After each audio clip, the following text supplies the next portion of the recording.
Olá, meus amigos do Facebook, vocês aí que comentam principalmente, né? Vocês que me curtem, que compartilham, meus amigos do YouTube. Hoje é quarta-feira, dia 14 de dezembro, e nós vamos falar sobre um personagem que ficou famoso na diplomação da chapa Lula-Alckmin, que é o ministro Benedito Gonçalves. Ele é ministro do Supremo Tribunal de Justiça, né, foi nomeado pelo Lula, no governo do Lula, em 2008. É um carioca, tem 68 anos e é formado em Direito pela Universidade Federal do Rio de Janeiro. Vou mostrar ele aqui, né, uma personalidade que ficou...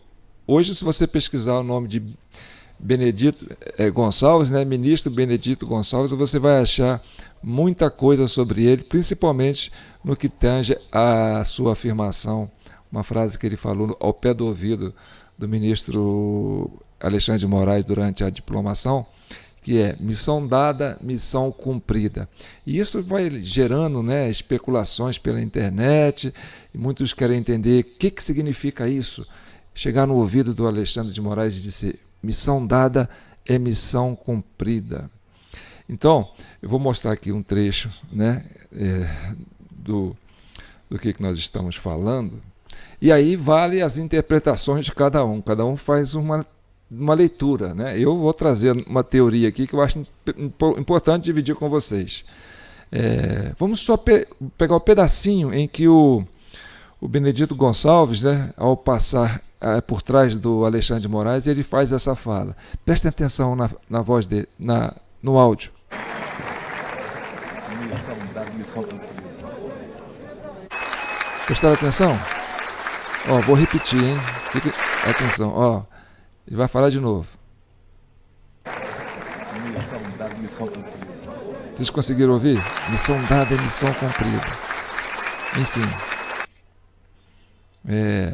Agora vou passar esse vídeo mais completo. Eu fiz alguns recortes, né, para a gente tentar entender esse momento político que nós estamos vivendo. No final, eu quero ver se eu consigo passar algum conceito sobre o que eu vou mostrar aqui. Então vamos lá. Estão aí, né, as teorias para vocês analisarem. Vou soltar do começo. Vocês percebem de novo a voz dele baixinho falando no ouvido do Alexandre. Missão dada, missão cumprida. E a gente vai levando para frente. Vamos lá. Missão dada, missão cumprida.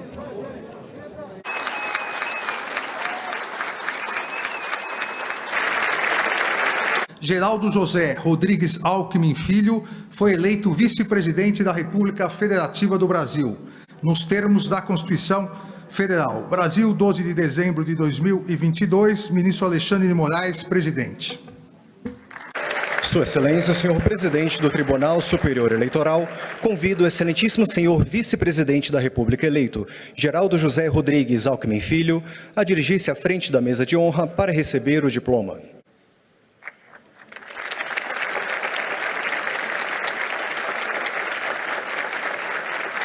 Na véspera da sabatina de Alexandre de Moraes, o Senado recebeu um abaixo-assinado contra a indicação dele ao Supremo Tribunal Federal. Estudantes de direito da faculdade onde ele leciona lideram o protesto. A nota de repúdio foi lida pela presidente do Centro Acadêmico da Faculdade de Direito da Universidade de São Paulo. A manifestação veio acompanhada de mais de 270 mil assinaturas. Ela também tem o apoio de entidades da sociedade civil, como a Associação de Juízes para a Democracia e o grupo Tortura Nunca Mais. A nota alega que Alexandre de Moraes, indicado ao Supremo Tribunal Federal, tem uma postura partidarizada e não cumpre os requisitos para ocupar uma vaga na Suprema Corte. Com secundaristas, o Alexandre de Moraes permitiu que houvesse integração de posse sem mandado judicial. Diante da crise do sistema carcerário recentemente, a gente viu uma atitude displicente dele, incompatível com o cargo. O Centro Acadêmico já tinha se posicionado contrário a esse posicionamento dele e Sem falar no notório saber jurídico, que a gente acredita que ele não possui, como a imprensa tem divulgado, os casos de plágio na tese dele. Senadores da oposição receberam o abaixo-assinado e pediram à Comissão de Constituição e Justiça que inclua o documento no processo de sabatina de Alexandre de Moraes. Nós consideramos preocupante, temerário, para dizer o mínimo, que alguém com o conjunto de argumentações contrárias que a sociedade civil tem apresentado seja indicado pelo senhor presidente da República para um posto da qual terá um mandato de, no mínimo, outros 26 a 27 anos. A manifestação de todos brasileiros é oportuna e importante. É preciso que nós, na democracia, aceitemos as opiniões divergentes, as opiniões que podem contribuir de alguma forma para que nós façamos melhor o nosso trabalho. O Senado tem uma grande responsabilidade. Se você não estava vivendo debaixo de uma pedra nas últimas semanas, você deve saber que o novo ministro do Supremo Tribunal Federal é Alexandre de Moraes, quem foi indicado para a vaga que era do ministro Teori Zavascki, que morreu num acidente aéreo em janeiro. Alexandre de Moraes é paulistano, professor da Faculdade de Direito da USP e sagitariano. Além disso, ele também era filiado ao PSDB antes de ser indicado para ser ministro do Supremo Tribunal Federal. Mas como nenhum ministro da Corte pode ser filiado a algum partido, ele teve que se desfiliar. Ele também era ministro da Justiça, indicado pelo presidente Michel Temer em maio de 2016. E antes disso, ele tinha sido secretário de Segurança Pública de São Paulo.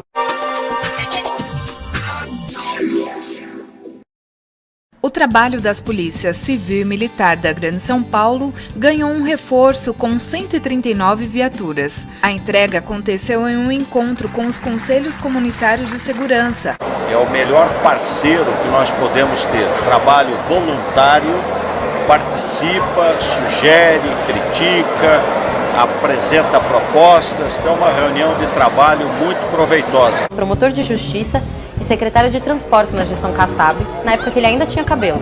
A indicação dele para o Supremo Tribunal Federal não é nada um ponto pacífico, tem várias questões polêmicas. Uma delas é a de que ele fez parte do governo, então ele não seria capaz de julgar imparcialmente os membros desse mesmo governo, muitos dos quais estão enrolados com a Justiça. Aliás, antes da sabatina no Senado, que confirmou ele no cargo, um grupo de juristas fez um ato contra ele na frente da São Francisco, a faculdade onde ele dá aula. Lá, eles criticaram muito a produção intelectual, que é alvo de suspeitas de plágio. Uma reportagem recente da Folha mostrou que trechos de uma obra dele de direito constitucional são iguaizinhos à obra de um jurista espanhol. Ele nega que tenha havido plágio. Mas essas não são as únicas polêmicas em que ele se envolveu recentemente. Enquanto era ministro da Justiça, Moraes teve que se explicar depois de ter sido acusado de adiantar uma fase da Operação Lava Jato, enquanto conversava com integrantes do movimento Brasil Limpo. Limpo, não livre. Todo mundo acha que é livre, mas é limpo. Uma semana depois desse evento em que ele conversou com os militantes, o ex-ministro Antônio Palocci foi preso pela Lava Jato. Outras polêmicas dele envolvem o fato de que ele teria omitido que a sua mulher é advogada e tem casos no Supremo, omitido uma empresa da mulher numa declaração de bens e advogado por uma cooperativa que é suspeita de envolvimento com a facção Primeiro Comando da capital. O governador de São Paulo, Geraldo Alckmin, foi eleito hoje o novo presidente do PSDB. Na convenção nacional do partido em Brasília, Alckmin atacou o ex-presidente Lula. Único candidato à presidência do PSDB, o governador de São Paulo, Geraldo Alckmin, foi eleito para a função com 470 votos e apenas 3 contra. Com o comando do partido, o Alckmin fala abertamente em disputar as eleições presidenciais do ano que vem. O governador aproveitou o discurso para atacar Lula, que lidera as pesquisas de intenção de voto. Depois de ter quebrado o Brasil, Lula diz que quer voltar ao poder. Ou seja, meus amigos, ele quer voltar à cena do crime. Pois não. O futuro do PSDB. O PSDB vai voltar a governar o Brasil. Então, gente, depois de eu passar isso, passou um filme na cabeça de vocês, né? É o que eu digo, sabe? Eu não sei até que ponto essa aliança aí, ela está associada a algum acordo espúrio, né? Eu não sei se, por exemplo, olha, você sai da cadeia, sai do meu vice, você renuncia, eu assumo, né? Eu não sei se você não renuncia, a gente faz um impeachment, tira você do governo, porque a história do PSDB com o PT é essa que eu venho falando há muito tempo. E a história do personagem Alexandre de Moraes, que hoje é o centro nevrálgico dessa crise que nós estamos vivendo, né, ela é bem peculiar. Por exemplo, o PSDB, durante 4 disputas com o PT, ele perdeu nas urnas. O PSDB entendeu que as urnas estavam sendo fraudadas e o que ele fez? Ele falou, olha, então não existe mais um pacto federativo aqui, nós estamos em estado de exceção. Por quê? Porque não conseguimos tirar o PT por causa do processo eleitoral que é maculado. Então nós temos que partir por tudo ou nada, vamos tirar eles lá, né, da forma mais arbitrária possível. E aí o PSDB de São Paulo, né, ainda com Minas juntos, né, Minas e São Paulo eram PSDB, partiram para cima, criando um grupo de denúncias e criando a Lava Jato, né, para chamar o PT na responsa. E aí começaram a trazer à tona vários indícios, a Globo dando muita ênfase, né, era parceira de primeira ordem na divulgação desses crimes que a Lava Jato trazia, e com isso foi minando a autoridade do governo do PT, né, até criar aquele movimento Vem para a Rua, para trazer a população para se voltar contra o governo da Dilma e dar subsídios para criar o impeachment. E aí foi o que aconteceu, né? Durante esse processo de impeachment, houve assim, uma resistência por parte de populares que apoiavam o governo do PT.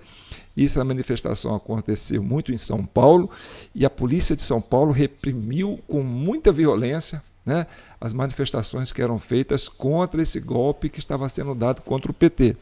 E quem cuidava da polícia militar do estado de São Paulo era Alexandre de Moraes. E aí o que acontece? Com a queda do governo da Dilma, né, e esse avanço do PSDB para tirar o governo da Dilma, fez com que o Temer ficasse refém do PSDB. E aí o PSDB impôs ao Temer, você vai colocar o nosso ministro da Justiça aí no seu governo. E aí indicou o Alexandre de Moraes. Então o Alexandre de Moraes, que era um secretário na área de segurança pública de São Paulo e que tinha, né, esse braço voltado para Lava Jato, para impulsionar a queda do PT, ele foi ascendido, né, ele foi levado ao ministro de Justiça. Aí sim ele passou a ter mais força e aí ele avançou com a Lava Jato. E aí o que aconteceu? O PT se sentindo também destruído, né? Aí agora vão tirar a Dilma, vão prender o Lula, né? E aí o que acontece? Nós não vamos sozinhos. Aí um ministro do Supremo Tribunal Federal, que era o relator da Lava Jato, né, que tinha uns processos muito grandes e significativos na mão, estava começando a chegar nos caciques do PSDB e de outros partidos do PMDB que eram aliados, né, do PSDB. Porque os dois, na verdade, PT e PSDB, sempre tiveram a mão grande durante os governos deles, né? Todos tinham seus esquemas com as estatais, né, com as suas empreiteiras, enfim. Então o que acontece? Vamos tirar a Dilma, né, colocar um ministro da Justiça, e esse ministro da Justiça vai avançar para cima dos quadros do PT e vamos depois resolver esse problema aí com os acusados nossos. E aí pronto, caçou a Dilma, entrou, o que fizeram? Eles indicaram, aí morre no acidente de avião, né, o ministro relator do processo da Lava Jato, que estava nas mãos ali, né, com denúncias envolvendo caciques do PSDB, PMDB, etc. E aí o que acontece? O PSDB quase que impõe ao Temer, coloca o Alexandre de Moraes no Supremo. E com isso o Alexandre de Moraes começou a fazer, né, junto aí com outros quadros, a estancar a sangria, né, para que não atingisse os membros do PSDB. E com isso foi feito, né, a Lava Jato foi esvaziada, e aí o que aconteceu? A expectativa agora era fazer o seguinte: vamos para as eleições, coloca o Alckmin candidato, né, o PSDB vai para a campanha, sem a presença do PT, porque a Dilma está fora, nós estamos com a máquina na mão, né, o Temer não vai poder ser candidato, não vai poder apoiar ninguém, e nós vamos com a máquina na mão, junto com alguns partidos, e o Lula estando preso, é o único capital político que o PT tinha, nós vamos levar esse negócio. Aí apareceu a candidatura do Bolsonaro na última hora e pegou de surpresa, né, essa estrutura política aí do PSDB, junto com o Globo, junto com Folha, junto com o UOL, né, que tinha um projeto de levar o PSDB de volta ao poder. O PSDB estava já dando o seu grito de misericórdia. Por quê? Porque já tinha perdido Belo Horizonte, Minas Gerais, né, a Aécio perdeu para o Minas Gerais, para o Pimentel, o PT já estava governando Minas, e São Paulo também já tinha sido desmanchado, né, porque ali na hora o Dória teve que virar bolsonarista para poder conseguir ganhar o governo de São Paulo. Foi a única maneira deles conseguirem se manter no poder por mais 4 anos. E com a queda do PSDB também na popularidade em São Paulo, né, e sabendo que eles iam perder São Paulo, iam perder Minas, eles iam ficar praticamente desaparecer do processo de poder, a última alternativa é tentar voltar ao poder, né, colocando o Lula como candidato. Tipo assim, olha, eu vou colocar você como escudo e nós vamos avançar para cima. E com aquela proposta de achar, olha, porque nós estamos vivendo um momento de exceção, porque o PT maculava o processo eleitoral e aí valeria tudo, né? Eles também continuaram com essa prerrogativa, apesar de o governo do Bolsonaro ter sido um governo que foi eleito, né? E tinha o apoio popular, né? Bolsonaro falou assim, olha, vamos acabar com essa farra aí. E essa briga que estava acontecendo, PSDB, PT, aquela coisa toda, né? Que tipo do abraço do afogado, teve um momento muito interessante em que um general que falou durante uma cerimônia numa maçonaria, que foi o general Mourão, general do Exército, né? Ele falou assim, olha, ou vocês políticos resolvem essa situação, ou nós vamos ter que impor isso a vocês. Essa foi uma fala que ficou muito marcante. E aí a turma, o pessoal civil achou, olha, esse general está fazendo opinião política, ele não pode.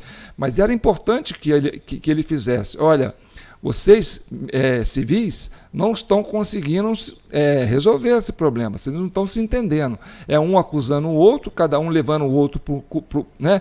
A economia vai acabar e nós vamos ficar refém dessa briga de vocês dois. E aí eles jogaram o Mourão na reserva. O Mourão na reserva falou assim, olha, então vamos fazer a nossa movimentação política, né, para salvar o Brasil, porque essa classe política aí, ela está falida, né? Eles estão cegos, eles estão brigando pelo poder. E aí foi quando nasceu a candidatura do Bolsonaro, que era uma pessoa de origem militar, uma pessoa com princípios de disciplina, hierarquia, né, e patriotismo, né?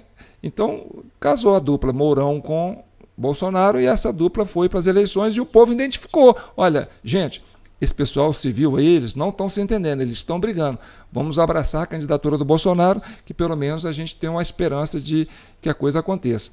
Isso acontecendo, Bolsonaro ganhando, essa classe dominante, né, essa elite burguesa que sempre governou São Paulo durante mais de 30 anos, governou Minas durante mais de 30 anos e outros estados, né?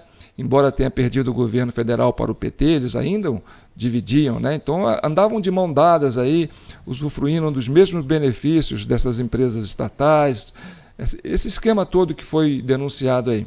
Enfim,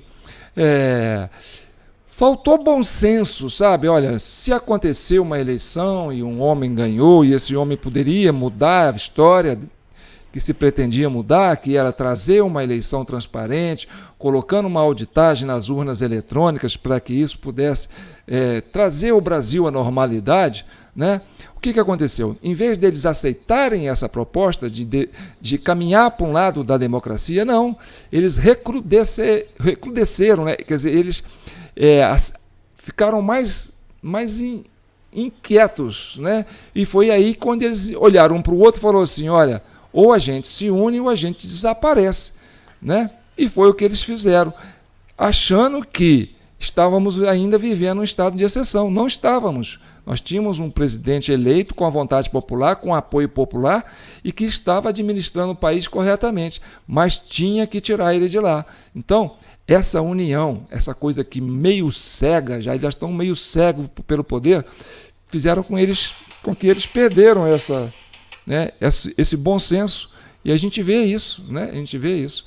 Você tem o Alexandre de Moraes, um ministro, né, que virou o presidente do TSE, que de forma arbitrária conduziu o processo eleitoral para ele colocar o seu patrão lá, né, o seu antigo patrão, que é o Alckmin, como vice, na expectativa do PSDB reconquistar o seu espaço no governo federal e recuperar o seu protagonismo, que deixou de existir, né?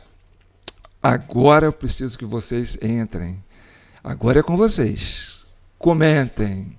Comentem com força. 1, 2, 3 vezes. Se vocês discordam, se vocês não concordam, compartilhe, porque pode chegar para outra pessoa e a pessoa ter uma ideia melhor do que a minha, né? Ô João, você falou abobrinha. João, o que você falou é muito esclarecedor. João, que bom que você está falando isso. Vamos debater sobre isso. Então é importante que muita gente participe. Ó, já tem mais de 20 minutos que eu estou falando, e vídeo grande não faz sucesso. Eu vou ficando por aqui e agradecer muito a participação de você, principalmente você que chegou até aqui. Mas não deixe de comentar não, comente, compartilhe, a gente tem que multiplicar isso, né? Eu não quero ter uma visão isolada, eu quero que as pessoas me ajudem a pensar. É isso aí, um abraço.